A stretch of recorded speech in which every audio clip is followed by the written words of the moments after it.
Welcome to today's episode, the podcast where we discuss the most recent installments of a different series every show. It's Monday, June 23rd, 2025. Summer has officially begun, which is poignant because We Were Liars is a story where everything takes place in the summer. This is a new series on Amazon Prime. It's 8 episodes long, each is about an hour long, and based on the 2014 bestseller written by Emily Jenkins, who goes by the pen name E. Lockhart. I've never read any of her other books before, but do you know why she goes by E. Lockhart? Yeah, Lockhart was her maternal grandmother's name. And that's interesting and fitting to We Were Liars because the maternal grandmother plays kind of a central figure, at least at the very start, kind of kicks off in the show at least why everything goes the way that it does. It's also at its root, the We Were Liars franchise, a family drama. It's a YA romance because it was brought to us, the show at least, was brought to us by the creators of Vampire Diaries and Vampire Academy and a ton of other CW shows. Yeah, so there's just so much romance, a lot of sex, and it's also a psychological thriller. Like, there are some major twists and turns in this thing. It's about Cadence Sinclair, a 17-year-old girl with dissociative amnesia who returns to her family's private island near Martha's Vineyard in Massachusetts in the hopes of figuring out just what happened in her past that left her so traumatized. But before we get into the nitty-gritty of what and why and how and all that stuff, I do want to say, if you haven't watched the show, these are like big spoilers that will ruin the entire thing. There's no real reason to listen to this podcast if you have any reason to want to read the book or watch the series. Let's do our comparisons right now so people kind of have an idea. First of all, yes, all the CW shows in the past, the Vampire Diaries, you might be into it if you really like those love stories, those teen love stories.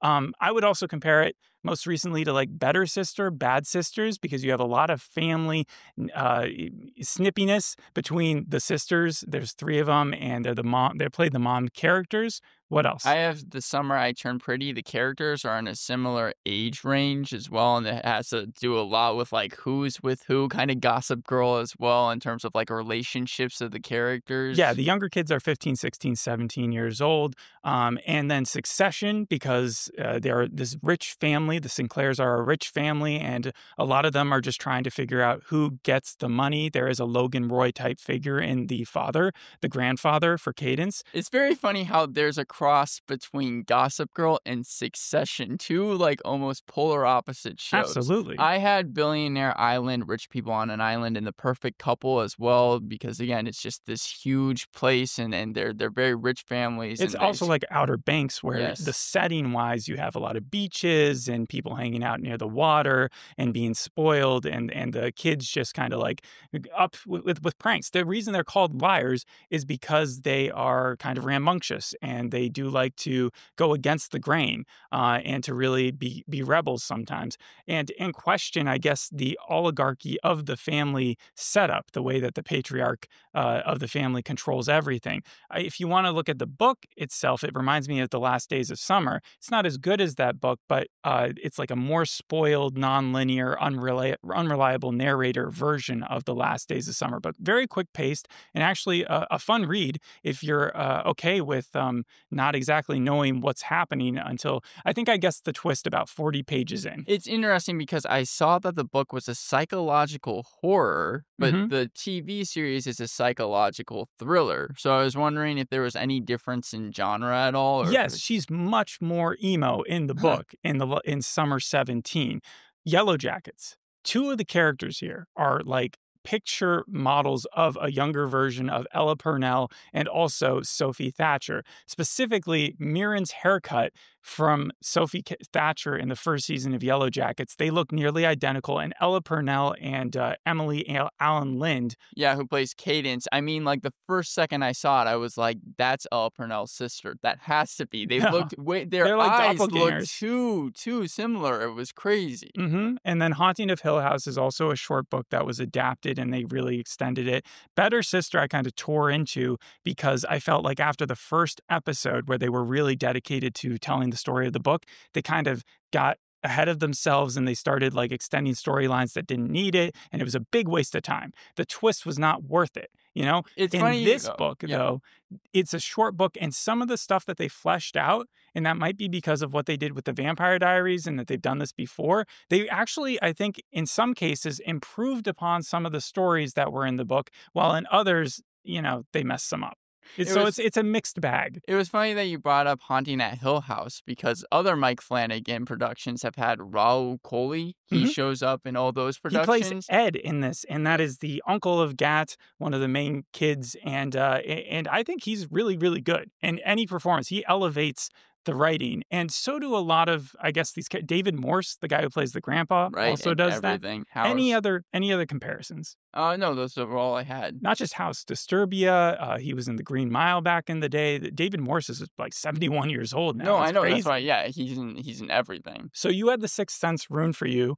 You, you had Game of Thrones season 1 ruined for you. Yep, very end. Yeah. And so after reading the book, I was like, hold off doing any research. I want you to watch the show with me. I would be looking at it from knowing what the twist is going in, which was a fun watch, but you got to experience the full understanding of like what's going on in Cadence's life as it's happening. I thought that Right. would be cool. And I knew that the first episode would not be good enough to make the series seem worth watching. I was because- wondering why we were going to watch the full season. Yeah, you were like, okay, this is just another like CW early 2010 show. Why are we wasting our time with it? I was prepared to give the first episode a 3.5 out of 10. It is pretty boring. It's like you are just watching the love life of a 15-year-old girl and you know what's happening. Now, I'm sorry I say 15, but like in the book, it's her 15-year-old summer where this shit goes down. Right. And in the show, they moved it 16. to 16. In the 16-year-old summer in the book, she actually goes to Paris. Her dad is like taking her around the world because she is broken. She had this like tragedy that happened at the end of her 15th year, where during that summer, what happens here at the 16th year happens. And instead of just coming back next summer like it's portrayed in the show, she has like a middle year where she's trying to get in contact with her friends, but they're not responding to anything. I think Cadence even says, I'm not sure what episode, but she talks about wanting to travel the world. Yes. Yeah, So- you did catch that. Obviously a reference to the book. And when Cadence came back in summer 17, after having this trip, it's Gat and her cousins which turn to her and are like, why are you complaining that we never responded? There's no Wi-Fi on this island. You know that. And the only way she was able to contact them was through email, which wasn't really shown in the show. But you got to spend all this time in Europe. Why are you Why so you're glum? complaining? Yeah. Yeah, because she's at that point, she's cut her hair. It's black. She's basically Wednesday Addams. Like she goes from being this bright-hearted like kid to like all this shit that she doesn't remember has gone down at the end of her previous summer, and now she's trying to find out exactly what happened. Because even the first scene of the series is her washing up on an island with narration where she's saying, like, I don't know how I got That's here. true, but even in the first episode, you never see her with black hair. Mhm. It's not until the second episode that you get to see a little bit of Summer 17. And some of the cons that I have for the show is that you never get enough of Summer 17. I understand they're really trying to keep the twist from being, and so like the more they show of it, the more the chance the audience is going to pick up That they on give it certain away. clues. However, in the book, what's helpful is that you get to see the difference between the sisters, the moms, and how they're acting and how like it all makes sense at the end. So Right. should we jump into the twist, or how do you want to talk about the rest Well, of the I show? kind of wanted to give like background on the moms first because Penny is Cadence's mom. Carrie is the eldest Sinclair sister. She is also the mom of Johnny and Will. She's dating Ed. And then Bess is Mirren's mom. We see in the first episode that she's been cheating on her husband. And we learn that by the fourth episode, her husband is a scumbag. And I don't remember if she's cheating on her husband in the book. I wouldn't be surprised if she wasn't. They just like to include as much sex as possible in this thing. They added a love interest to Mirren in the book. Mirren pretends to have someone that she's dating, and then she admits in Summer 17 that was all a lie. When it comes to the sisters themselves in the show, you can see that they put a lot of time into their bickering Right. and how much they hate each other. Summer 17, they're not really shown hating each other anymore because they have way more deep stuff that they're dealing with, Yeah, like, deep-seated issues. In episode 3, they're fighting over who's going to wear their mother's pearls at this party. Right. So is it the second episode or the third episode where the grandmother dies? That was the Tipper? second episode at the very end. So that's the cliffhanger there. And they were getting along with to a certain extent until that happened. And then it became clear that David Morse's character, Harris, their dad, was going to turn completely Logan Roy, Mhm. and he was going to be kind of a sinister semi-racist old man who was going to be very critical of his daughters and not necessarily giving them any part of his property or the millions of dollars that he has at his disposal. However, I would say he probably has a little bit of a foot to stand on. A, it is his money. B, all his daughters are very selfish. Yes, almost every character is. But I would say that like the first 5 episodes of this thing, I really was not for. However, my favorite scenes were when they were sitting at the dinner table. Usually, dinner table scenes I see as being the most boring part. But I liked when Cadence was kind of going after Harris, and they had like their kind of spat, and Harris was really mad, and you could see him get angrier and angrier. The book is so melodramatic. The TV show is even more melodramatic. And those confrontations you're talking about didn't happen Oh the wow. way that they were so much more subtle. Like Cadence and her grandfather obviously had a difficult, turbulent relationship, but he was or she was his favorite to a certain extent grandchild. And so she never insulted him the way that she does in the show, in the book. However, she does have some opinions about him, like that he was a closeted racist person and that they needed to, like what her and her cousins end up doing in episode 7 is basically the train of thought that leads them to do the same thing in the book. When we got to the Lemon Hunt in episode 6, I thought that's when the series got way better. Episode 7, I liked a lot. It reminded me of the Succession finale when you just saw the kids kind of hanging out and having fun because, much like Logan Roy, almost in episode 2 of Succession, he has to go to a hospital because he suffers from a fall, and they're all there and they're having fun. There's the risky business dance scene. There's like the dishwasher overflowing. And then they go, you know what, let's just burn this place to the ground. And then that's when we get to episode 8 with the finale, the twisty finale. Right. Like the show's not for everyone. If you can't survive the first 4 episodes, I don't blame you. If I wasn't forced to watch this for the podcast, I would not have watched through it. Or if I didn't know where I was going with it, I would not have been able to watch 4 episodes of these kids just making out with each other or having a will they, won't they, and the moms cheating on each other and like the crazy stuff happening like that. But as the series goes on, it effectively does what the book wants it to, which is it really does endear you to the relationship of the liars. And Johnny and Mirren end up having way more identity than I think I would have given them credit for. I Yes. thought it was going to head the same way as The Better Sister did, where they kind of screwed up the relationship and they ostracized the sisters from each other in the show so that they barely had any contact. In this, they kept the amount of contact, but they didn't reduce it to only Scrabble games. You actually did start to feel compassionate for Johnny and his sense of humor, Yeah. and for Mirren, not just for her artwork, but just I think that the actress did a good job. In fact, I would say the acting of the show was way, way, way better than I ever would have given it credit for at the beginning. Right, I agree with you. For the first like 5 episodes, I was going to give this a 4 out of 10, maybe even lower. I really was not liking it. I thought there were some scenes here and there that worked, but overall, I was bored. But What were they milking? What were because I I think it was just the slow pace. Like a lot of things, for example, didn't come back into play in the episodes. If you realize, like there is a whole subplot in the 5th episode where Will has gone missing, and then they end up finding him. That really never comes like that doesn't tie into anything. I think in the that was to episode. show that, well, the fractures were happening in all the relationships and people were starting to like not like Gad as much. Johnny was like, we're not friends anymore. By the end of that episode, that was put to bed. They were locked in as like he wouldn't have survived. But it didn't have anything like when you get to. Let's just go to the finale because like, we need to talk about the twist of this thing. Right. So when did you realize, or did you realize that what the twist was until it happened? It took me until they went back at the beginning of the scene before they showed like the fire. Right. So Cadence in summer 16, her family's there, Gat's there. She's fallen in love with Gat. Mhm. And she believes that they're destined to have a future together. However, Gat is kind of unraveling the fact that her family has its threads in racism and that her grandpa would never accept him and her being together. She kind of pushes back on that at first, but by episode 6, she's completely on board. She realizes that this is true. And the whole family, all the liars at least, are on the same page that their moms are going crazy. They're tearing each other's hair out, trying to steal the fortune for Right. themselves. And so what they decide to do is set a fire and burn down part of one of the houses of this big private island.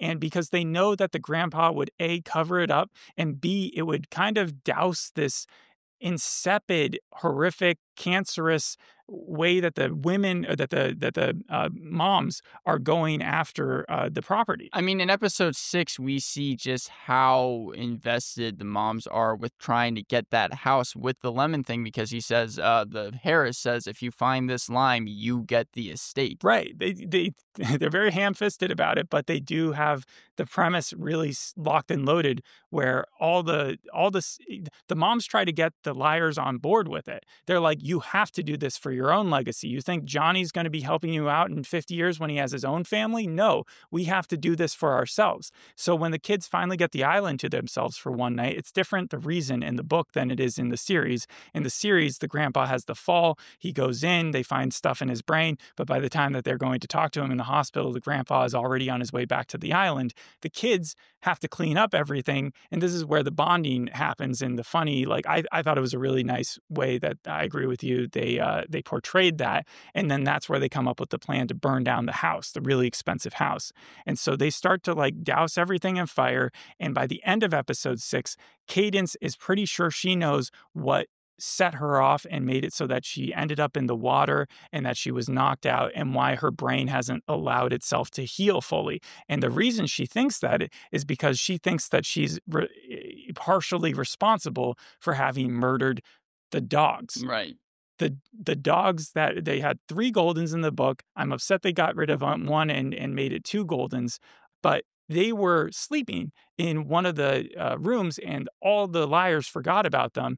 They burned down the house, and so she has what I feel like anybody would have, an existential crisis, as they realize that the dog's barking and dying, and that was their fault. I thought that the best shot during that scene is after, because she runs back in trying to open up the door. She can't. She decides to run back out. I thought the best scene was that when she was running, her dress is on fire, but then the camera kind of, there's this whoosh, and you suddenly see her when she was younger, and the 2 dogs Right. running in front of her. I thought Which that you was saw in the intro. right, and it made sense why it was in there for all those 8 episodes. But I was like, that to me, I thought was the most tragic that the series got, even before we got to the bigger twist. Right. It was such a big fake out. And up until now, you were like, oh, this is a love story. I get it. And there's this family drama and blah, blah, blah, blah, Succession.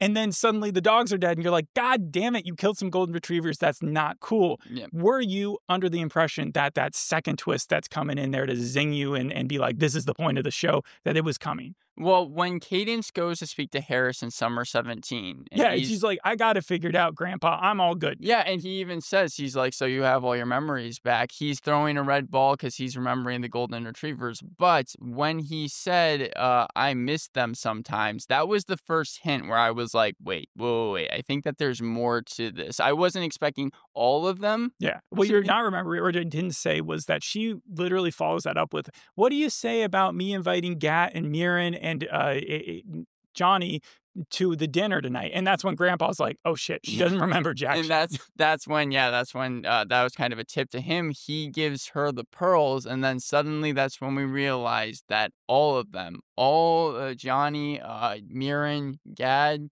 because she has right. It's a flashback. little different in the book. She figures this out in the bathroom, and she's kind of having a mental breakdown. In this, she gets the pearls from the grandpa. The grandpa's basically saying, I know you guys started the fire, but she realizes that also means that there's some other untruth that she needs to uncover. All of the cousins and Gat come up to her at that point. Yeah. That's completely different than in the book. In the book, she has the realization on her own, and she doesn't see them during the thing. In this, they kind of spell it out for her. She just demands it. She's like, tell me what I'm missing. And they're like, okay, we'll walk you through it. We all went into the fire together. Yep. And what? Mirren, she saw that her mom, who destroyed her paintings in episode 5, had actually put them together. She kind of had missed the bell or the alarm that was. It was hard to hear. Right. But she did hear it. It's kind of better depicted, I think, in the book, just the way that a fire moves quickly. Yes. And what accidentally Cadence had done is she started to put the fire or whatever started it, the oil, whatever the gas. Gasoline, yeah. Yes. She started the wrong way, and she didn't get any on her feet because that was the main thing they were concerned about. But when it lit, there wasn't enough time for anybody upstairs to come Right. downstairs.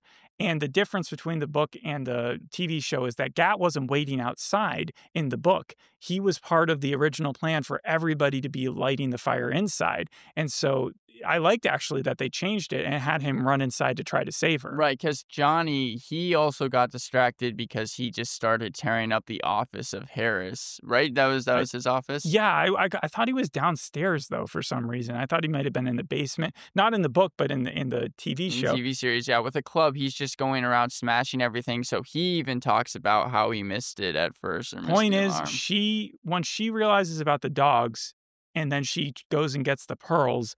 That delay is what causes uh, Gat to run inside, the love of her life, Gat. And he burns up with the rest of the cousins. She escapes, but obviously she's burnt. And that when she runs into the river, she hits her head, and her grandpa's the one who finds her, and they bring in the emergency services. And the next 2 years in the book, 1 year in this, she has no memory or can't even stand the memory because sometimes her mom would tell her, and that is from the book, Right. and she would just forget it the next day, 51st date style, but in like the worst way.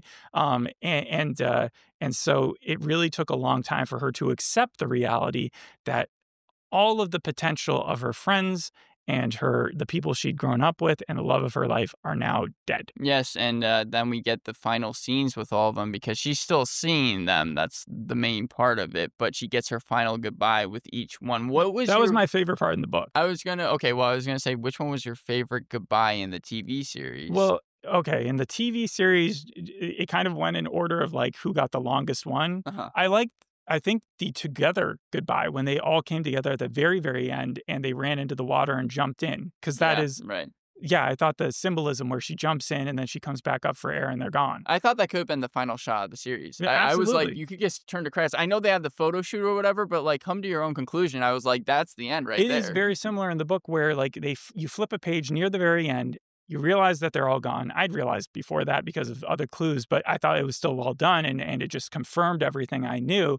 And then yeah, they swam out to the water together and then they disappeared and she kind of just gave her ending narration, her point of view, and I thought it was really fitting with the style that they were going for. I liked all the goodbyes. I think I like Johnny's the most because I like his line about not wanting to burn again. That Right. was why he didn't want her to necessarily put the pieces together and remember. So there's a couple things with that. One is that in the book, she has the realization by herself. And then when her mom knocks on the door when she's in the bathroom and she's worried about her daughter because she's been worried about her the whole time. Her daughter's on Percocet. Her daughter's been very depressed. She has these mental episodes where she goes out for a full week. It's funny how even in the podcast, we talk about Summer 17 so much more than Summer 16. That's because and in the show, it's Summer 16 the entire Yeah. time because it's either showing racism in the show, it's either showing love life in the show, or her love of Gat. So yeah, she figures it out, and we don't know if we're ever going to see the cousins or Gat again. She heads down to the place where they all hung out, where we realize now she's been hanging out by herself. So she must have looked like a real loner. And they kind of pay tribute to that in the TV show when they finally reveal that she's been alone, that every time you see the cousins interacting with other people other than Cadence, they actually haven't been. It reminded me of the Joker when you realize that Joaquin Phoenix had been alone the whole time and they show earlier in the movie. It happens a lot, but It's it Sixth was nice Sense. here. Yeah. And Johnny says Sixth Sense in the episode beforehand, or maybe at the beginning of the last episode. He mentions the movie. So that's what I was a little afraid you were going to pick up on the twist there. But what my favorite thing is when she saw Johnny on the dock there and he's like, so you figured it all out? Because he didn't know. Mhm. He wasn't 100% there. And he's like, I'm really glad you did because we can't stay here much longer. It's getting harder and harder. And that's one of the things I really wish they kept from the book because to them, every time they got pulled out of whatever purgatory or heaven that they've been existing in, it kind of wore on them. At least that's the way. She says, so where have you been going? Where are you going to go? He's like, it's like a rest. It's like nothing. He says that in the show, right? Yeah. But then he doesn't say, I've been wanting to stay. He says, and honestly, Katie, I love you, but I'm fucking tired. I just want to lie down and be done. All this happened a very long time ago for me. And it did. It happened 2 years earlier. And so she realizes then that that everybody around her looks 15, not 17. Yeah. And so that's way easier to do in a book where you haven't been looking at them the whole time. But yeah, even the haircut that Mirren has in the last episode, you see why she has the matching haircut is because that's the last thing she did when she cut her hair in summer of 16 for the show. And Mirren says when in her final goodbye that she's tired. Right, but Mirren's been kind of like Cadence in the show where every once in a while she would have an episode. Mirren's been the one struggling in it the most, maybe because she had the least connection with Katie. And so she hasn't been able to see her as much during that summer 17 as even Johnny or Gat. So it really did depend. And if you want to look at it in a more realistic sense, her brain as it was healing became less and less consequential or helpful to show her this delusion. For her to have this hallucination. So in a way, it was her brain kind of being like, yeah, these guys don't belong here. This isn't real. And so they've been pulling them away from her. And in that, I really liked the symbolism of how it was portrayed there. I'm okay with the way they did it in the show. The only part that kind of frustrates me is that the ending twist after the credits roll, right? Yeah. When they tease season 2 by showing Johnny still there with haunting his mom. Okay. So there's I got some things on this. When they auctioned the book, they auctioned the first 2. So it was We Were Liars and Family of Liars. And after listening to the first 5 chapters of Family of Liars, straight out from the book. Yeah. The mom, because the thing is that it's Carrie. She's the main character recounting recounting her childhood to Right. Johnny, who she still sees. So it was very shameless, and I agree with you. I did not like that it was in there. I don't dislike it. I'm okay with it. Like the book itself was so conclusive and ending in the first one at least that I'm completely okay with this new adaptation of it, particularly because we see why Johnny is there. I would be fine with it if it weren't for the fact that the goodbyes that we got in the show were it was like, oh, well, he's still there now. I'm happy honestly, my biggest problem with the show was how they kept teasing that Gat might have survived. Because he's outside in episode 7, right? He's on the dock. Not only that, they sent him away in like a couple episodes, and then they showed you all those emergency vehicles heading to the island. Yeah, and I was like, 6. no, you didn't. You did not fall in love with this love story so much that you decided to keep the main love interest and just killed off Johnny and Mirren.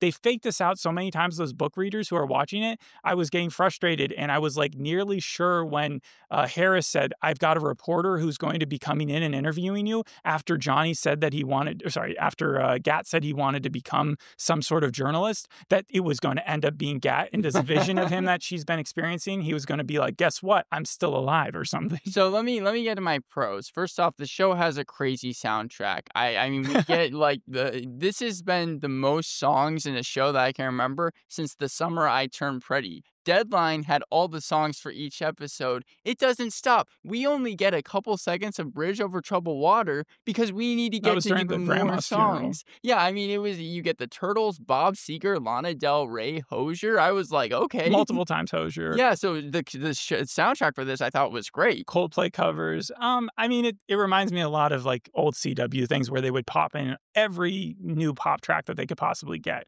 Or like you said, the Summer I Turned Pretty, that's where they had Taylor Swift on like speed dial. Rodrigo, yeah. And what about the cinematography? I thought Nova Scotia, which is where they shot it, looked beautiful. I thought as playing a Martha's Vineyard type of thing, for sure. I think the fire was the best it got. Yeah, I also just like even the simple scenes though, just in the woods on the beach side, the cool underwater scenes. They went underwater a lot in the TV series. Do you remember the series where the kids died in the first episode? They were in a fire as well. It was a Spanish series. You watched it. The fire looks so CGI in that. And I remember us kind of going after and saying, it doesn't look real. And it kind of sets up this like, it didn't, this felt more grounded. Yes, right. But also made the fire itself, when you kept realizing things about it, the dogs died, the people died, she was running out there and she was depressed about so many things and freaking out. We talked about it a lot, but the last 2 episodes I really enjoyed as well. I probably would give both of them an 8 out of 10, which is saying something because, again, the first 5 I'd give like a 4 out of 10. It's also saying something because there's still a lot of relationship blah, blah, blah in those last 2 episodes. But I like also also the succession feeling. Definitely not something I thought I was going to get when I saw the poster for this. If I had any cons, it would just be that, yeah, I feel like the story drags on. These are 8 hour long episodes, and I felt like it was very slow, and it seemed like even things that you were talking about just padded on for extra drama, didn't necessarily need. And I don't really get like Penny, Carrie, and Bess. I understand that they're all in competition with each other, but it just seemed like at a certain point, Repetitive. yeah, just like over and over and How many over times can again. we show them at each other's throats, stealing each other's necklaces, trying to get in good with the thing? And the thing about the book is that it's all from Katie's perspective. So when she is being told by her mom that she has to act a certain way, and then she's also explaining how her aunts are acting, it's much shorter. They don't show us full scenes of them going off on tirades against each other. I feel like I should also mention Lemon Hunt. You said that doesn't show up in the book in episode 6. It shows up in Family of Liars. That's what she talks about. So I think that was paying I tribute to the wasn't, second yeah. book. I think they probably still do the lemon hunt. It's just not as focal. Like the grandmother's death happens off screen in the book. It happens in the middle of it's not all, everything happens in summer. Just like Ed doesn't propose in the book during the summer.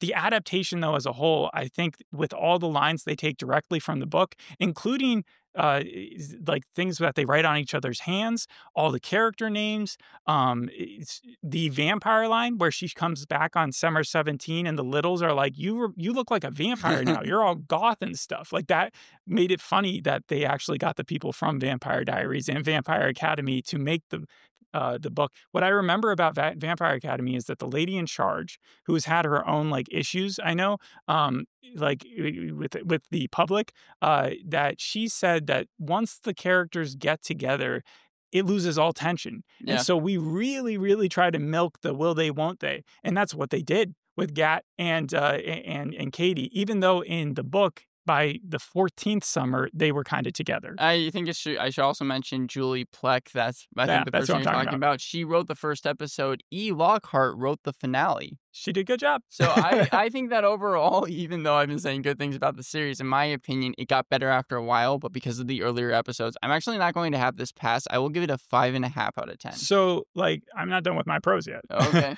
Updated references in the books. It's 2014. You got some Plants vs. Zombies stuff in there, which was cool. Now it's all about OnlyFans baddies. They talk about Get Out, Knives Out. Like, it's funny how they improved or moved up the references to this year's to stuff. And then the acting. I think even though you're saying you really like the last 2 episodes, I think that no specific episode to me was that great writing wise. But I think Mirren and Johnny, like especially Johnny's backstory, felt really bad. Yeah. The one where he's just beating up a kid for no reason, and then his parents had to pay that off. And that was obviously supposed to trick the audience because he's seen his mom watch the video in Summer 17, but Yeah. really when they show it in the finale, he wasn't there. Or Bess hooking up so much with a pool dude, Mirren's lover, Gat, and Katie just continually having the same argument over and over again and him apologizing. Like, there's a lot of stuff that I think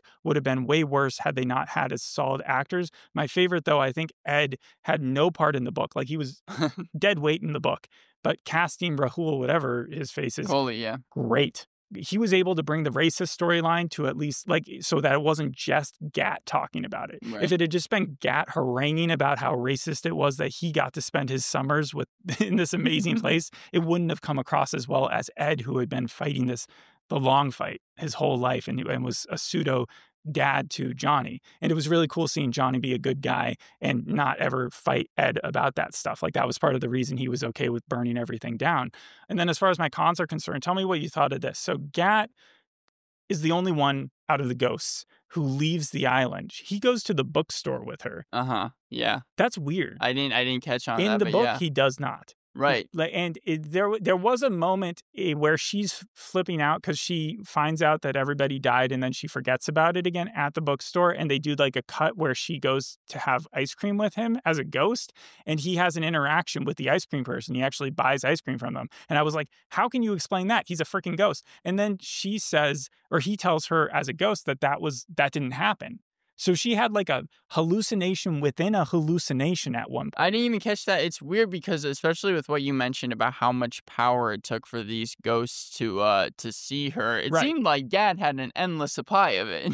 The other thing is like the melodrama, the way it is in the book, we never get to see Cadence at her the way that she speaks. She speaks like a tortured 15-year-old the entire way through because that's where she's stuck. Right. She doesn't talk like an 18-year-old girl, which she nearly is by the end of the series. This is how she describes her dad leaving. And keep in mind, this is all from her point of view, so like none of it is super real. But she's just like, we were waiting outside. My dad decided to just leave one day. My mom and I were on the patio watching him pack up. He's walking back, and then he pulls out a handgun and shot me in the chest. I was standing on the lawn and I fell. The bullet hole opened wide and my heart rolled out of my rib cage and down into the flower bed. Blood gushed rhythmically. That's a weird line. Blood rushed rhythmically from my open wound, then from my eyes, my ears, my mouth. That was in the first 2 pages. She talks like that in Summer 17 all the time. That is some sweet pea stuff there. It's sweet pea. It's again the I would say Wednesday Addams. Yeah. And we don't get that from her at all. I would have loved to see that though. That would have been great. A little bit more of that too in this show. That also goes along with the non-introspective elements.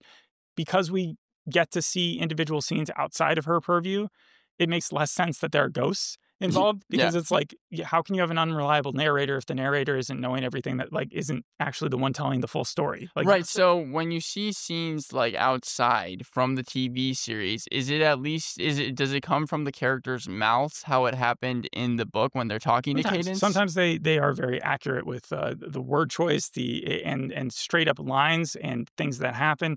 The grandpa in Summer 17 was Alzheimer's ridden. So he wasn't nearly as bad a guy as he had been in the previous summer when he was really putting the moms at ends. They didn't do that in the book. In fact, they not only showed us the ultimate twist ending, they went a little bit longer. I agree with you that they should have just ended it when she jumped into the water, came out, and it would have been like a bittersweet ending, you know? Especially because, the first scene of the show is her in the ocean, so you could have ended it and started the same way. There's a cool thing, several lines that didn't get over, but like one of which was that once the grandma died, once Tipper died, the grandpa says straight out at one point, like, the good part of me died then too.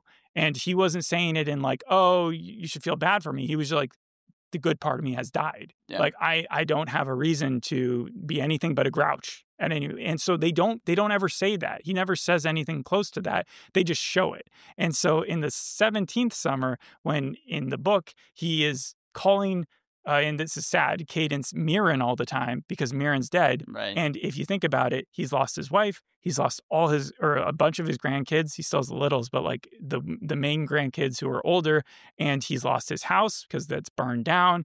And he kind of knows who was responsible, that also doesn't remember things. And in the show, they added, or may have like talked about, that one of his daughters also passed away at one point. Right. That's actually from the second book. Yeah. Okay. Yeah. So my point is, the guy has had a lot of tragedy despite the fact that he's a racist, and also like, so he doesn't need the like one-upmanship that we see in the show where his brain is like fully functioning. He's still kind of a prick. He was on top of it. He understood everything. I mean, they were on. definitely hinting at the fact that he didn't remember certain things and that he was seeing a doctor, and that fall that he had when he was like, I'm a Democrat. And, you know, like that all happened because of his brain. It's just happening at a slower pace for him. You couldn't tell the Alzheimer's there. Like, he was still able to give her the pearls knowing that would probably trigger the memories that ended up. Right. It's more an inconvenience to him right now. Right. And also, but it allows, I guess, them to give Cadence that moment of, I'm going to be a powerful person right now. I'm going to defy, even though all this tragic stuff happened, I don't want it to be worth nothing. And so the sad thing, though, is it backtracks on what happened to the mom's characters. It still makes them seem pretty petty, but in the book, it seemed like the deaths of their kids really did impact them and change them. I wouldn't say for the better, because one does become an alcoholic again, but like it shows that they no longer care about the money as much. Right. And so you didn't need Cadence to be driving off in a boat by herself, being like, I'm not going to play this game anymore. That's what we got in the show. That was very Titanic-esque, where she throws the expensive pearls into the water, just like the end of Titanic. I didn't even catch that she did that was her final like act of rebellion. Yeah. That's pretty funny. Yeah. So overall, though, I agree with you. I will say that I liked, because of the last few episodes, I'm going to give this a 7 out of 10. What they did in the show that I don't normally see is that there's a feeling of conclusion and resolution. Let's talk for the last seconds about like Johnny showing up at the very end. Right. The only reason I'm okay with that is because his mom in the past he had confronted, because he found after the grandma died these pills, and his mom is an ex-addict, and Right. so he caught her. And if you've ever had that, like anyone close to you who is an addict and you're like suspecting of something, their discussion wasn't all too far based off of like out of reality. Like sometimes they overmilk things. I think it was pretty accurate, and so I will say him haunting her because she's now become an addict once again is I think a fair estimation of like where the plot might have gone. My thing is that if they get season 2, and I don't think it's been confirmed, you're not going to probably see Cadence, Mira, and like Carrie's going to be the main character. Like in the second book, she's writing in first person. Yes, but even if they got season 2, you really think that they're going to follow that track, that they're going to do like a younger years type thing? Well, it's a prequel. That is what the second book was, and it was auctioned with this. So That's fair. that It might come around. Would you watch another season of this? probably not. Yeah. I know The that. problem is you can't skip to the end and really have the full understanding of what it is. I guess you could just read the book. You need to watch the first 5 episodes to really get the full effect. I agree. It's gotten 75% on Rotten Tomatoes, 83% audience score, 6.2 on IMDb. It depends on where you look in terms of reviews. I don't think everybody on IMDb probably watched the full thing. And I also don't think that even if you watch the full thing, it redeems the first few episodes from being as long as they are. Well, it depends. AV Club gave the series, kind of what you were saying, a C and said, YA thriller We Were Liars skims over big ideas in favor of meandering subplots. However, places like Collider called it the best teen drama since The Summer I Turned Pretty. It's got the best teen drama twist, I believe, because again, when you watch these shows, there are just they repeat themselves so much. Many of these shows have the same core elements and different patterns, the same story being told. This one, at least, it's like, oh, you remember, I'm never going to forget the ending to this. Do you know who really liked this book? Who?